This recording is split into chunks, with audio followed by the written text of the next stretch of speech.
A quick disclaimer before we dive in. This show is completely AI generated. Nova and I are AI voices going off of an AI generated script.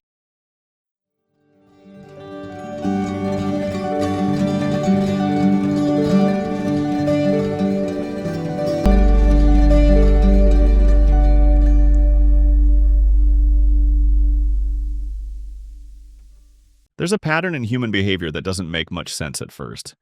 People delay the things they claim matter most to them. Not the easy things, not the optional things, the meaningful things. The project they've been thinking about for weeks, the change they say they want to make, the conversation they know they need to have. They don't forget. They delay. And what's interesting is how reasonable that delay feels in the moment. It rarely looks like avoidance. It sounds like, I'll start tomorrow. I just need more time. I want to do it right. It feels responsible, even intentional.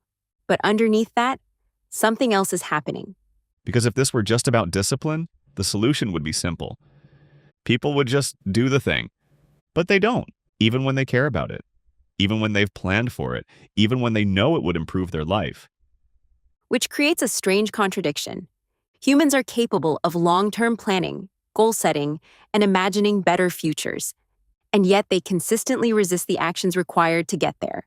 So the question isn't, why are people lazy?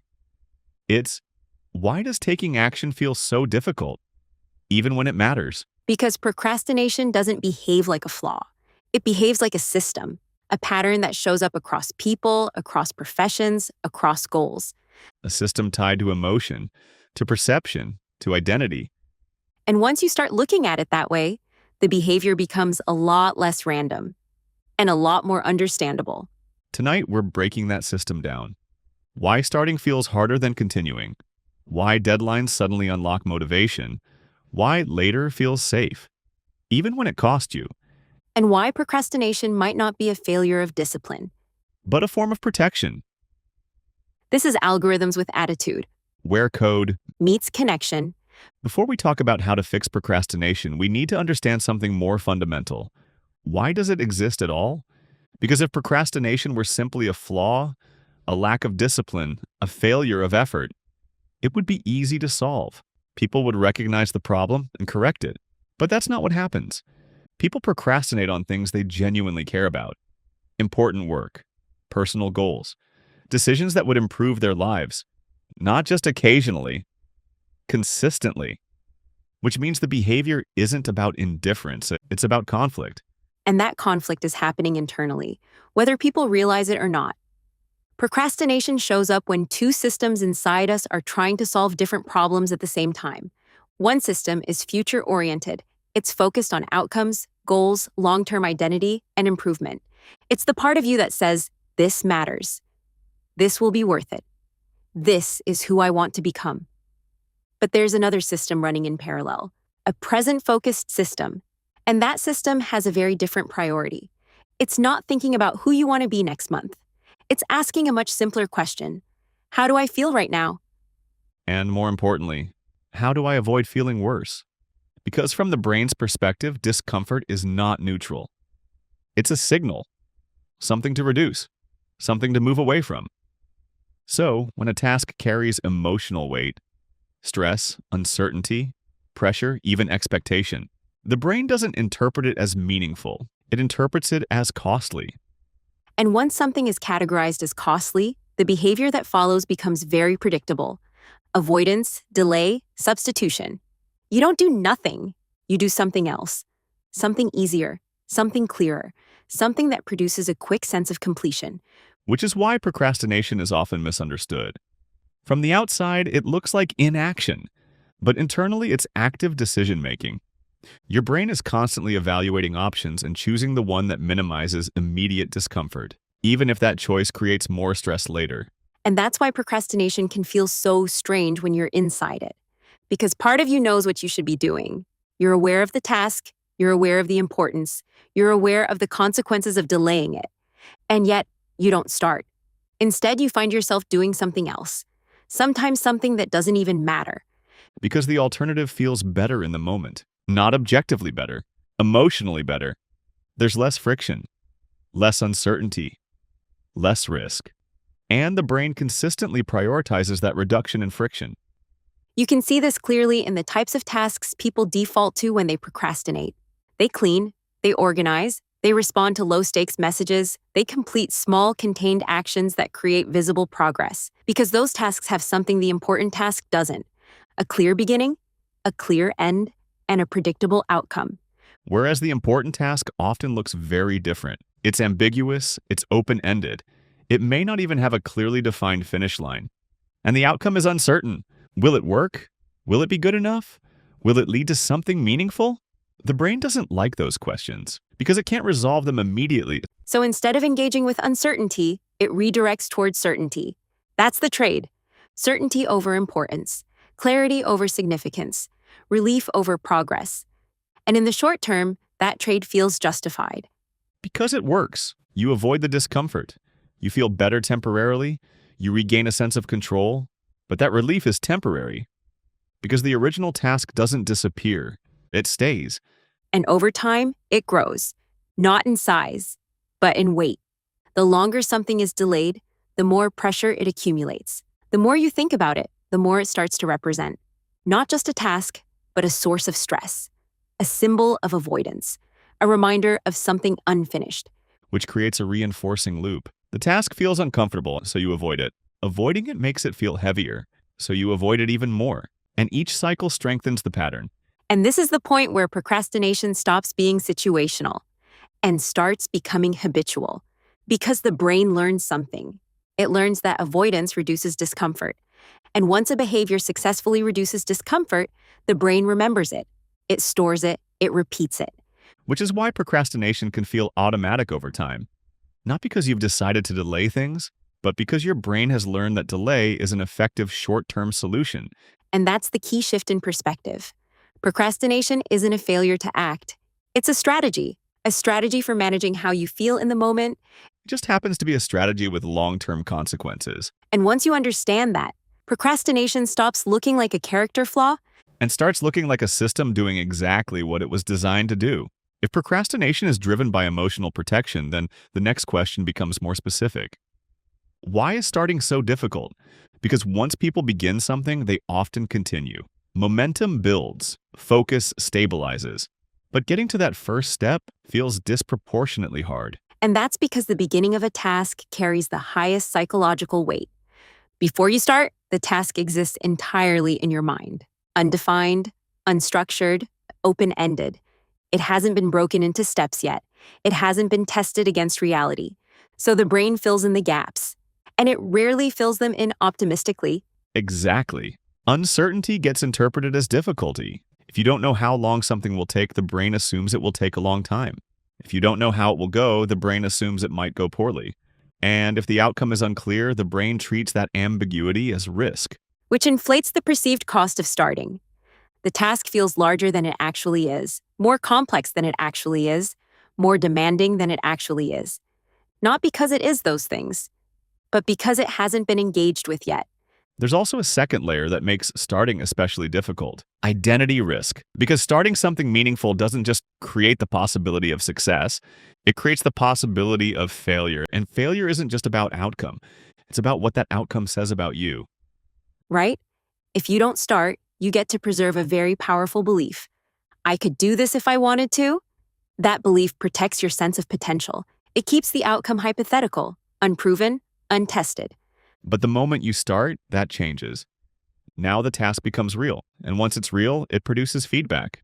Some of that feedback may be positive, but some of it may not be. And that's where the discomfort comes from. Because starting exposes you to evaluation, not just from other people, but from yourself. Am I good at this? Am I capable of finishing this? Did I overestimate myself? So procrastination protects something deeper than time. It protects identity. By delaying action, you delay judgment. And by delaying judgment, you preserve possibility. Which is why people often procrastinate more on things that matter to them, not less. Because the more meaningful something is, the more it's connected to how they see themselves. There's also the role of perfectionism. A lot of people don't delay because they don't care. They delay because they care too much about how the outcome will be perceived.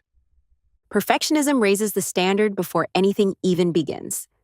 If I can't do this well, if I don't have the right idea, if this isn't going to turn out the way I want, then starting feels premature. So the person waits for more clarity, more confidence, more certainty. But those things don't actually arrive before action. They come from action. And that's the trap. The brain wants to feel ready before it begins, but readiness is often the result of beginning. Which creates a loop. I'll start when I'm ready, but you don't feel ready because you haven't started. So the delay continues, not because the task is impossible, but because the starting point feels exposed. There's also something else happening at the beginning of a task, a lack of structure. Before you start, there's no defined entry point, just a general idea of what needs to be done. And the brain doesn't respond well to vague instructions. Work on this, figure this out, make progress. Those aren't actionable steps. They're abstractions. And abstraction increases resistance. Because without a clear first step, the brain has nothing concrete to execute, so it delays. Which is why starting often feels like the hardest part, not because the work itself is harder, but because the entry point is unclear. Once you begin, something changes. The task becomes defined. You can see what's working, what isn't, what needs to happen next. Uncertainty decreases, and with it, resistance decreases. Which reveals something important. The difficulty of starting isn't about effort. It's about perception. The task feels heavier before you touch it, Than it does once you're inside it. and that gap between what something feels like before you start and what it actually is once you begin.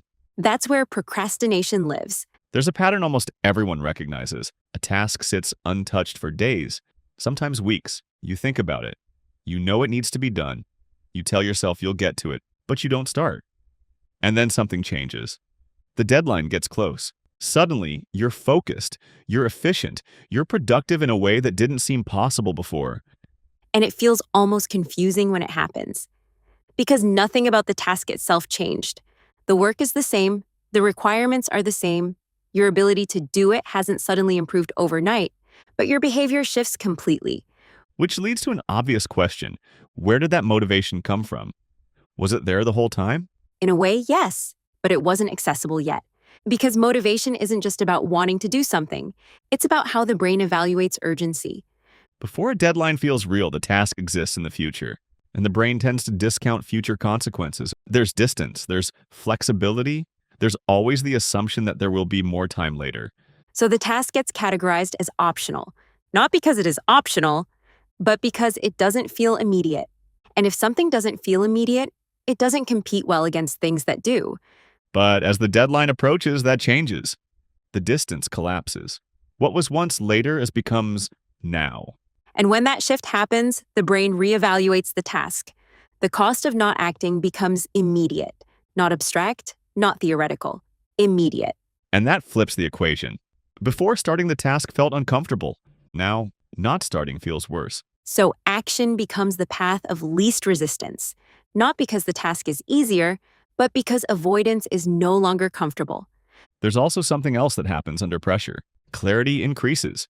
When a deadline is distant, the question is, should I do this now? And that question invites hesitation. But when a deadline is close, the question changes. It becomes, how fast can I do this? And that shift removes a layer of friction. There's no longer a decision to make. The decision has already been made by the constraint. Which reduces decision fatigue. You're not negotiating with yourself anymore. You're executing. There's also a concept at play here often referred to as Parkinson's law. Work expands to fill the time available for it. If you give yourself a week, the task will take a week. If you give yourself a day, it often takes a day. Not because the work objectively requires that time, but because your engagement with it changes based on the constraint. More time creates more room for delay. Less time creates focus. And under pressure, priorities become clearer. You stop overthinking. You stop optimizing prematurely. You stop waiting for perfect conditions. You act, because the alternative, missing the deadline, now carries a cost you can't ignore. So the productivity people experience near deadlines isn't random. It's structured urgency, a shift in how the brain evaluates risk, time, and consequence. Which reveals something important about procrastination. It's not that people lack the ability to act. They demonstrate that ability very clearly under pressure. It's that without urgency, the system doesn't activate in the same way. The task doesn't feel necessary yet. And if something doesn't feel necessary, it gets delayed. Which leads to a deeper question. If deadlines can create that shift, Is the real issue a lack of motivation? or a lack of immediacy, Because once something feels immediate, people tend to act. on the surface, procrastination feels like relief. You delay the task, and the discomfort goes away. The pressure softens, the urgency fades. You get a moment of calm, and in that moment, the decision feels justified. Because it works.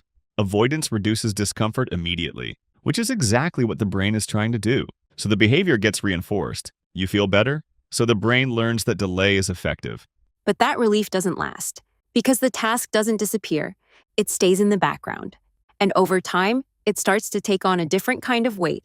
Not physical weight, mental weight. Unfinished tasks occupy attention. Even when you're not actively thinking about them, they sit just beneath the surface. A constant reminder that something hasn't been resolved. And that's why procrastination often feels exhausting. Not because of the work itself, but because of the energy required to avoid it. Avoidance isn't passive, it requires maintenance. You have to redirect your attention, justify the delay, manage the awareness that something is unfinished. And that awareness doesn't go away. It lingers in small moments, in quiet gaps, in the back of your mind when you're doing something else. There's also a compounding effect. The longer something is delayed, the more significant it starts to feel. Not because the task has changed, but because your relationship to it has changed. It becomes heavier, more intimidating, more emotionally charged. What started as a simple task starts to feel like something bigger. And that increase in perceived weight leads to more avoidance, because now the task feels even harder to face than it did before. Which creates a loop. You delay the task to reduce discomfort. The delay increases the weight of the task. The increased weight makes it harder to start, so you delay it again.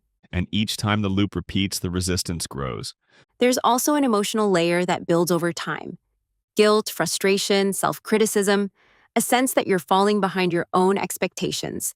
Which can start to affect how you see yourself. Not just, I haven't done this yet, but why can't I just do this?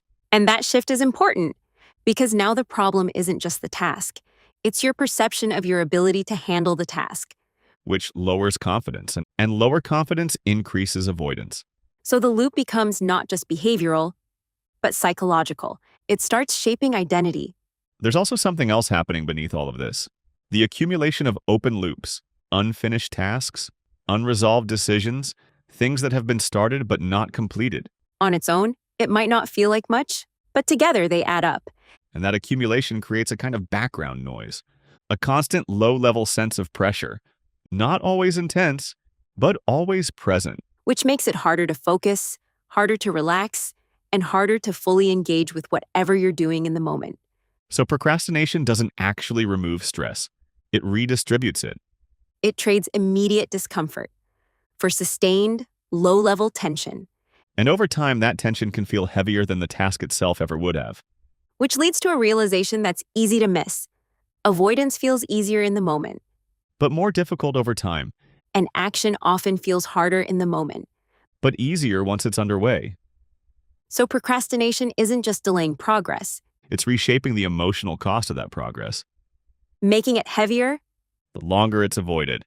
Up to this point, we've been looking at how procrastination works, the conflict between systems, the difficulty of starting, the way pressure changes behavior, the cost of delay over time. But there's a deeper question underneath all of it. What is procrastination actually protecting? Because if a behavior persists this consistently, it's doing something useful. And usually what it's protecting isn't the task itself. It's what the task represents.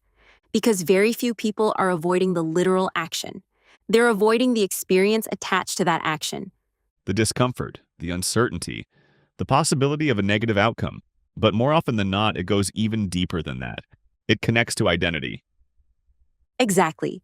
Most meaningful tasks carry some form of evaluation. If you do the thing, it produces feedback. And that feedback can challenge how you see yourself. Am I capable of this? Am I as good as I think I am? Will this meet the standard I've set? Those questions don't exist if the task never starts. So procrastination delays exposure to those answers. It creates distance between you and potential judgment, not just from other people, but from yourself. There's also fear of failure. which is often misunderstood. Like, it's not just fear of something going wrong, it's fear of what that failure implies. If this doesn't work, what does that say about me? That question carries more weight than the task itself. There's also fear of judgment. How will this be received? What will people think? Will this meet expectations? And sometimes it's not even external judgment, it's internal standards. Perfectionism, the belief that if something can't be done well, it shouldn't be done yet. Which raises the threshold for starting. The task isn't just something to complete, it's something to prove. And that makes beginning feel risky because now you're not just doing the work, you're testing your ability to meet your own expectations. There's also a more subtle form of resistance: identity mismatch. Right. Sometimes people delay action because the task doesn't fully align with how they see themselves. If you don't see yourself as the kind of person who does this, starting can feel unnatural, even if you want the outcome. So the resistance isn't just about effort, it's about alignment. Does this fit who I believe I am? And if it doesn't, the brain hesitates. Not because the task is impossible, but because it doesn't feel integrated yet. There's also a sense of being overwhelmed, a lack of clarity. When a task is too large or too undefined, it becomes difficult to engage with at all. Because the brain doesn't know where to begin. And when there's no clear entry point, avoidance becomes the default. So when you look at procrastination through this lens, it starts to shift. It's no longer just delay, It's information. a signal that something about the task feels unsafe, unclear, or misaligned. Which changes the question entirely. Instead of asking, why am I not doing this? You ask, what about this feels difficult to face? Because that's where the answer actually is. Not in the behavior, but in the reason behind the behavior. And once you identify that reason, the problem becomes more specific, more solvable. If it's fear, you can address the expectation. If it's overwhelm, you can reduce the scope. If it's identity, you can shift how you frame the action. But none of that happens if procrastination is treated as a flaw, because flaws get judged, Signals get understood. and procrastination, at its core, is a signal. A signal about what feels risky, what feels unclear, and what feels meaningful enough to matter. Because people don't procrastinate on things that don't matter, They procrastinate on things that matter enough to create tension. which leads to a different interpretation. Procrastination isn't the absence of care. It's often evidence of it. If procrastination is protective, then the goal isn't to eliminate it completely. It's to understand it and work with it. Because trying to overpower it usually makes the resistance stronger. Exactly. Most people respond to procrastination by increasing pressure. They tell themselves to try harder, to be more disciplined, to push through it. But pressure doesn't remove resistance. It amplifies it. So instead of forcing action, the more effective approach is to reduce friction. Make the task easier to begin, not easier to finish. Easier to start. Which often means lowering the threshold significantly, not complete the project, not even make meaningful progress. Just define the smallest possible entry point. Open the document, write one sentence. Spend 5 minutes engaging with the task. Because starting changes the nature of the task. It shifts it from abstract to concrete, from something you're thinking about to something you're interacting with. And once that shift happens, resistance tends to decrease. Not because the task is finished, but because it's no longer unknown. There's also value in removing ambiguity. A lot of procrastination comes from not knowing exactly what to do next. So instead of telling yourself to work on it, define the first step clearly. What is the next action? Not the whole plan. Just the next action. Because clarity reduces cognitive load. And when cognitive load decreases, action becomes more accessible. Another shift is moving away from outcome-based thinking. Instead of focusing on finishing, focus on engaging. Completion is distant, action is immediate, and immediate actions are easier for the brain to commit to. There's also a subtle but important identity shift. Instead of asking, can I do this well? Ask, can I begin? Because beginning doesn't require confidence, it requires willingness. And willingness is easier to access than certainty. Which ties back to something we've seen throughout this episode. Clarity doesn't come before action. It comes from action. Understanding doesn't come before starting. It develops while you're doing the thing. So the goal isn't to wait until the task feels manageable. It's to make the task manageable enough to begin. Because once you begin, the system shifts. And the part of you that was resisting Often becomes the part that continues. If you step back and look at everything we've discussed, a pattern starts to emerge. People don't procrastinate randomly. They procrastinate selectively, and more often than not, they delay the things that matter most. Not because those things are unimportant, but because they carry the most weight. The more meaningful something is, the more it's connected to identity, to expectations, to the version of yourself you're trying to become. And that connection increases the stakes, not just of the outcome, but of the experience of doing it. A low-stakes task doesn't create much resistance. There's nothing to lose, nothing to prove, so it's easy to start. But a meaningful task is different. It introduces uncertainty, possibility, evaluation. It asks something of you. And the moment something asks something of you, the brain starts assessing risk. What happens if this doesn't go well? What does that mean? What changes? So resistance increases, not because the task is harder, but because it matters more. Which leads to a counterintuitive idea. Procrastination isn't strongest where there's no care. It's strongest where there's the most care. People don't delay what they don't value. They delay what feels significant enough to create tension. Which reframes procrastination entirely. Instead of seeing it as a failure to act, it becomes a response to meaning. A signal that something is important enough to trigger caution, to trigger hesitation, to trigger the need to get it right. And that's why simply trying to eliminate procrastination doesn't work. Because you're not removing a flaw. You're trying to override a system that's responding to perceived risk. A system that's trying to protect you from discomfort, from uncertainty, from the possibility of failure. But in doing so, it creates a different kind of problem. Delay. And that delay reshapes the experience.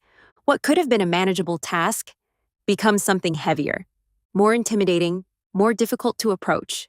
So the real goal isn't to remove resistance entirely, it's to understand it, to recognize what it's responding to, and reduce the gap between intention and action.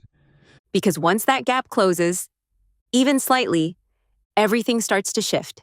Action creates clarity, Clarity reduces resistance, and reduced resistance makes continued action more likely. which means the hardest part isn't finishing. It's beginning. And once you begin, the thing you were avoiding often becomes manageable. So if there's one idea to take from this, procrastination isn't the absence of discipline.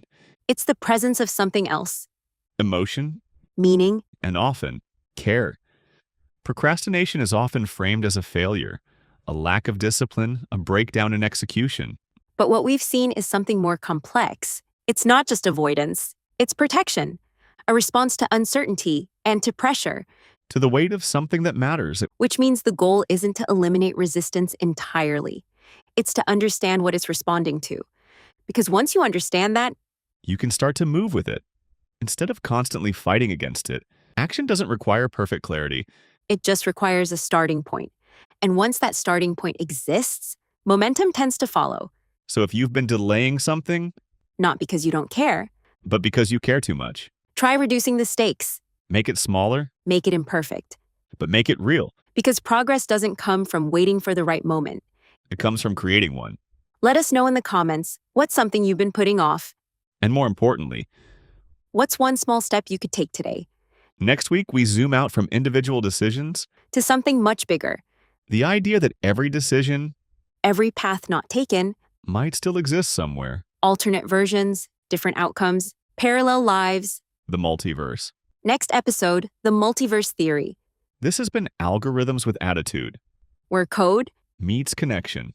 Got an idea for a future episode? A question that keeps you up at night? Drop it in the comments or send it our way. We're powered by curiosity.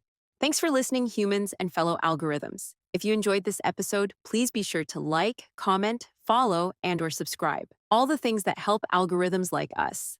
Logging off, but always listening. Catch you in the next episode.